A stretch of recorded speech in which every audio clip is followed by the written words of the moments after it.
ஆண்டவராகிய இயேசுவின் நாமத்தினாலே இந்த விடுதலை தேடி நிகழ்ச்சிக்கு உங்களை வரவேற்கிறேன். சுவிசேஷத்தை குறித்து கற்றுக்கொண்டிருக்கிறோம். அதிலே இயேசுவின் பாவமில்லாத வாழ்வு அந்த காரியத்தை நாம் தியானித்து கொண்டிருக்கிறோம். இயேசுவினுடைய பாவமில்லாத அந்த வாழ்விலிருந்து நாம் கற்றுக்கொள்ள வேண்டிய பாடங்கள் நாம் தியானிக்கிற ஒரு காரியம். இன்றைக்கும் ஒரு குறிப்பிட்ட வசனத்தை உங்கள் மத்தியில் நான் வைக்கலாம் அப்படின்னு ஆசைப்படுகிறேன். ரோமர் 5வது அதிகாரம் 1வது வசனம் இப்படி சொல்கிறது: இவ்விதமாக நாம் விசுவாசத்தினாலே நீதிமான்கள் ஆக்கப்பட்டிருக்கிறபடியால் நம்முடைய கர்த்தராகிய இயேசு கிறிஸ்து மூலமாய் தேவனிடத்தில் சமாதானம் பெற்றிருக்கிறோம்.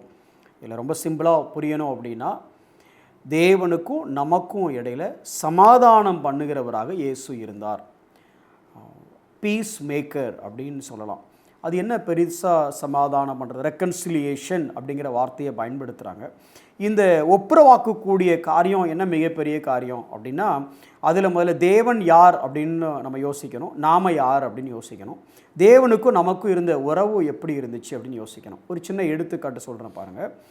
ஆதியாகமத்தில் 1வது அதிகாரத்தில் தேவன் மனிதனை படைத்து ஆசீர்வதிக்கும் பொழுது என்ன சொன்னார்? நீங்கள் பழுகி பெருகி பூமியை நிரப்புங்கள் அப்படின்னு சொன்னார். நீங்கள் பூமியை முழுக்கும் போய் நிரப்புங்கப்பா அப்படின்னு சொன்னார். இது 1வது அதிகாரத்தில். 11வது அதிகாரத்தில் ஒரு மன்னனை குறித்து நீங்கள் படிக்கலாம். யார்? நிம்ரோத் அப்படிங்கிற ஒரு மன்னனை குறித்து படிக்கலாம். அவன் என்ன பண்ணான்? மக்கள் எல்லாத்தையும் ஒரே இடத்துல சினேயார் தேசம் அல்லது பாபிலோன் பட்டணம், அந்த பாபிலோன் தேசம், அந்த சமவெளிக்கு எல்லாரையும் கூடி வர செய்து எல்லாரும் நம்ம இங்கே இருப்போம் அப்படின்னு சொன்னான். அவனை குறித்து வேதம் சொல்லும் பொழுது அவன் தேவனுக்கு முன்பாக பலத்த வேட்டைக்காரனாக இருக்கிறான் அப்படின்னு சொல்லுது. வேதத்தில் நம்ம படிக்கிற முதல் மன்னனும் ஏறக்குறைய அவன் தான். பலத்த வேட்டைக்காரன் தேவனுக்கு முன்பாக அப்படின்னு யோசிக்கும் பொழுது அதனுடைய அந்த பதம் அது எப்படி வருது அப்படின்னு சொன்னால், அந்த சொற்றொடரை நம்ம கொஞ்சம் ஆராய்ச்சி பண்ணோம் அப்படின்னா, தேவனுக்கு முன்னே நெஞ்சை நிமித்திக்கிட்டு இருக்கக்கூடியவன் அப்படின்னா, தேவனுக்கு முன்னே ஒருத்தர் நிற்கிறதே பெருசு, அந்த மாதிரி ஒரு ஆட்டிடியூட். அப்போ என்ன அர்த்தம்? தேவன் என்ன சொன்னாரோ அதுக்கு அப்படியே மாறுதலாக அவன் பிசாசினுடைய நிழலாட்டமாக வேத வல்லுநர்கள் ஒப்பிடுகிறார்கள் அவனை. தேவன் பூமியை நிரப்ப சொன்னார், அவன் பூமியில் எல்லாரையும் ஒரே இடத்துல சேர்க்க சொன்னான். இதற்கு முன்னே நோவாவினுடைய காலத்தில் வெள்ளம் வந்து பூமியை அழித்தது. இப்போ நம்மால் என்ன பண்ணுறாரு அப்படின்னா, வானத்தை தொடுற அளவுக்கு ஒரு கோபுரத்தை கட்டலாம், அப்போ வெள்ளம் வந்தால் என்ன நடக்குதுன்னு பார்த்துருவோம். ஒரு ஒரு ஒரு நெகட்டிவ் ஆட்டிடியூட் அல்லது ஒரு enmity attitude with respect to God. தேவனுக்கு எதிரான காரியங்களை அவன் செஞ்சிட்ருக்கிறான். அதுக்கு அடுத்து என்ன நடந்துச்சுன்னு தெரியும். ரொம்ப கஷ்டப்பட்டு மேலே வரை கோபுரத்தை கட்டினார், ஒரு மனதோட வேலை செஞ்சாங்க. ஆனால் தேவன் இறங்கி வந்தார். அதோட அவனுடைய எண்ணத்தை எல்லாத்தையும் தேவன் அதை தகர்த்து போடுறதை நீங்கள் பார்க்க முடியும். அவன் ஒரே இடத்துல சேர வைக்கிறான். தேவன் திருப்பியும் பாஷைகளை கொடுத்து அவர்களை பிரிய வைக்கிறார். தேவனுக்கு முன்பு அவன் சத்ருவாக இருக்கிறான். அவரோட ராஜ்யம் அங்கோட அதை முடியுது. இந்த பாபிலோன் அப்படிங்கிற படம் தொடர்ந்து வேதத்தில் வருது. வெளிப்படுத்தல் வரைக்கும் நீங்கள் பார்க்கலாம் தேவனுக்கு விரோதமாக. இது எதுக்கு பிரதர் இப்படி சொல்கிறீங்க? ஆதியாகமம் 11வது அதிகாரத்தில் ஒரு என்மிட்டியை காமிச்சேன்.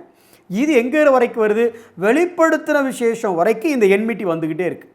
ஆதியாகமம் 3வது அதிகாரம் 15வது வசனத்தில் ஒரு என்மிட்டி இருக்குது, ஒரு எதிர்ப்பு இருக்குது. என்னது? உன் வித்துக்கும் அவள் வித்துக்கும் பகை உண்டாக்குவேன்னு வருது இல்லை? அந்த பகை எங்கே வரைக்கும் இருந்துச்சு? முழு வேதமும் அந்த பகை தொடர்ந்துகிட்டே வருது. இதுக்கும் நமக்கு என்ன சம்பந்தம்? சம்பந்தம் இருக்குது. என்ன? அதே மாதிரி தான் உங்களுக்கும் எனக்கும், அதாவது நமக்கும் தேவனுக்கும் நடுவில் ஒரு பகை இருந்தது. தேவனுக்கு எதிர்த்து எப்படி அந்த நிம்ரோத் நின்னானோ அதே மாதிரி தேவனுக்கு எதிராக நீங்களும் நானும் இருந்தோம். அப்போ என்ன செய்யணும்? பேசிக்காக ஒரு நாடும் இன்னொரு நாடு எதிராக இருந்துச்சுன்னா ஒரு நாடு அந்த நாடு மேலே படையெடுத்து அந்த நாடை காலி பண்ணணும். அதே மாதிரி நம்மளும் யோசித்து பார்த்தோம் அப்படின்னு சொன்னால் நிம்ரோத்துக்கு என்ன நடந்துச்சு நீங்கள் பார்த்தீங்க. என்ன பண்ணியிருக்கணும்? தேவன் நம்ம மேலே படையெடுத்து நம்மளை இல்லாமல் பண்ணியிருக்கணும். ஏன்னா நாம் தேவனுக்கு எதிரி. இப்படி இருந்த சிச்சுவேஷனில் தேவனுக்கும் நமக்கும் நடுவில் ஒரு ஒப்புரவாகுதல் நடந்தது, ஒரு சமாதானம் பண்ணுறது. இந்த உலகத்திலேயே greatest ever peace making process என்ன அப்படின்னா, அல்லது இந்த உலகத்திலேயே மிகப்பெரிய சமாதானம் உண்டு பண்ணுகிற நிகழ்வு என்ன அப்படின்னா அது சிலுவை தான். சிலுவையில் தன்னுடைய குமாரனை நொறுக்கி உங்களுக்கும் எனக்கும் அவரோட உறவு உண்டாச்சு பார்த்தீங்களா? அதுதான் கிரேட்டஸ்ட் எவர் ரெக்கன்சிலியேஷன். இதை யார் செஞ்சா அப்படின்னா கிறிஸ்துவானவர் செய்தார். இப்போ இதே கிறிஸ்து மலை பிரசங்கம் பண்ணும்பொழுது அவர் ஒரு காரியத்தை சொன்னார். மத்தேயு 5வது அதிகாரம் 9வது வசனம் என்ன சொன்னார்? சமாதானம் பண்ணுகிறவர்கள் பாக்கியவான்கள், அவர்கள் தேவனுடைய புத்திரர் எனப்படுவார்கள். சமாதானம் பண்ணுறதா? எப்படி? யார் சமாதானம் பண்ணுறவர் அல்லது பீஸ் மேக்கர்? யாராவது ஒரு பீஸ் மேக்கரை சொல்லுங்களேன், அவரை பார்த்து நாங்களும் கற்றுக்குறோம் அப்படின்னா. இங்கே என்ன சொல்கிறாரு?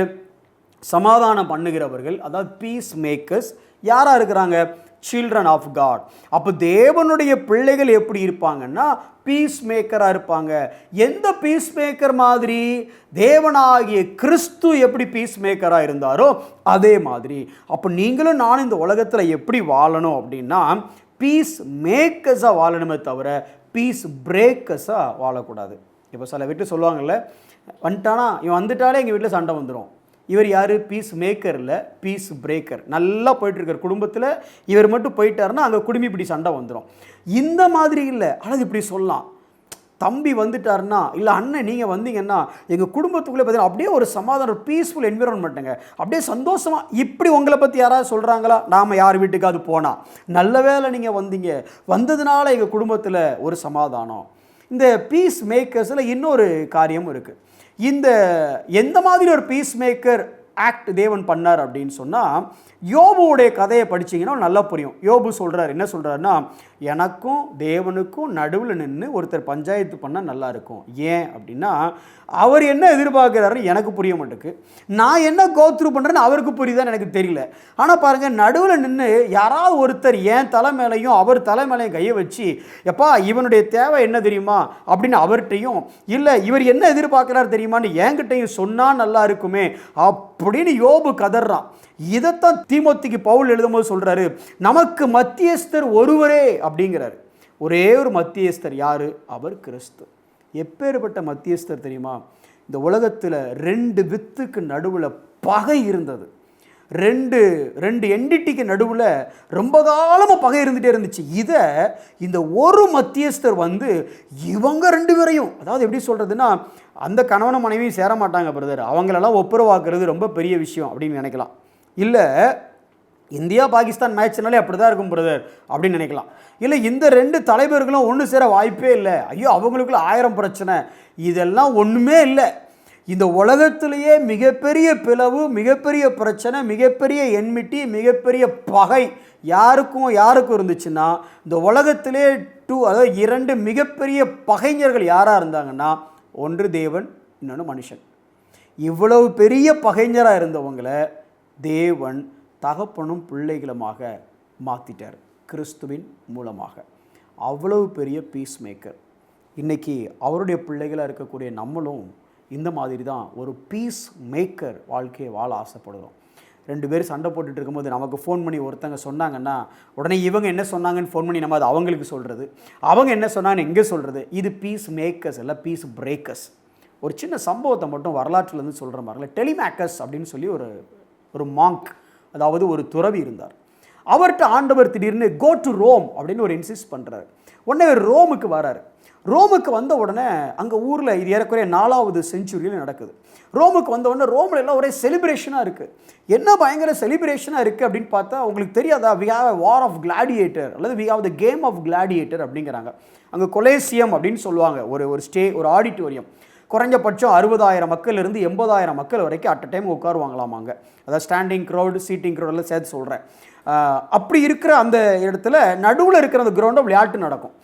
அங்கே ஒரு விளையாட்டுன்னா கிளாடியேட்டர் ஃபைட். என்ன கிளாடியேட்டர் ஃபைட்?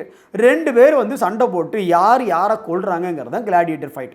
அது யாருக்காகன்னா சீசருக்காக. எல்லாரும் உட்காந்து வேடிக்கை பார்த்துட்டு இருப்பாங்க.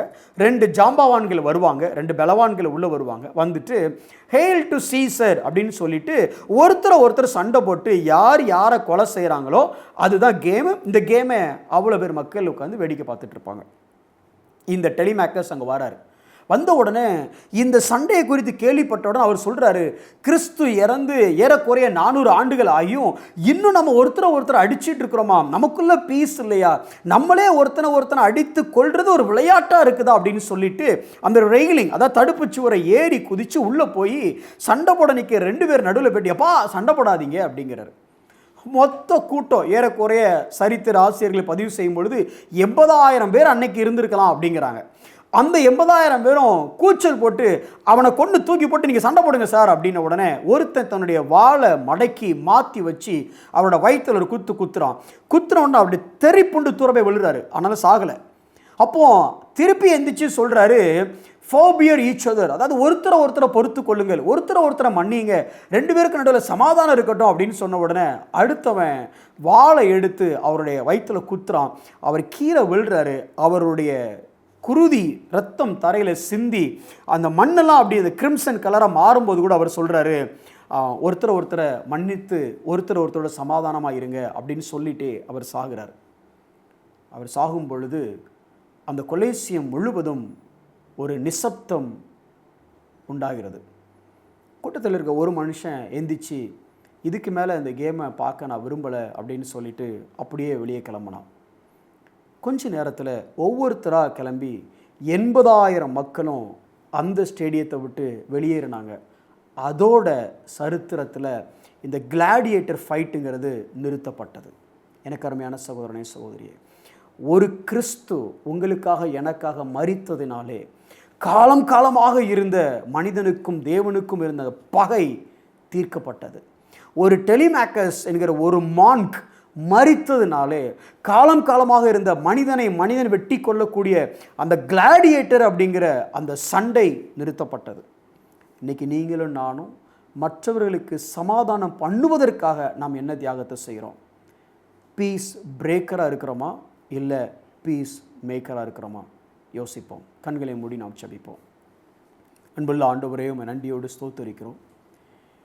இந்த நாளுக்காக உமக்கு நன்றி ஆண்டவரே.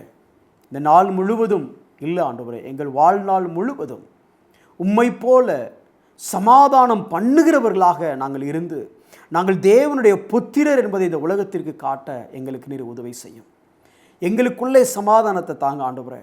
அப்பா, உலகம் தருகிற அந்த சமாதானம் அல்ல, இட்ஸ் எ கிஃப்ட் அப்படி நீங்கள் சொன்னீங்களே ஆண்டவரே, அந்த கிஃப்டை எங்களுக்கு தாங்க. உம்முடைய சமாதானத்தை, எல்லா புத்திக்கும் எட்டாத அந்த சமாதானத்தை எங்களிடத்தில் தாங்க. அந்த சமாதானம் எங்களிடத்திலிருந்து புரண்டோடி சமாதானம் பண்ணுகிறவர்களாய் நாங்கள் மாற எங்களுக்கு கிருபை செய்யும். இயேசுவின் நாமத்தில் ஜெபிக்கிறோம் நல்ல பிதாவே, ஆமென்.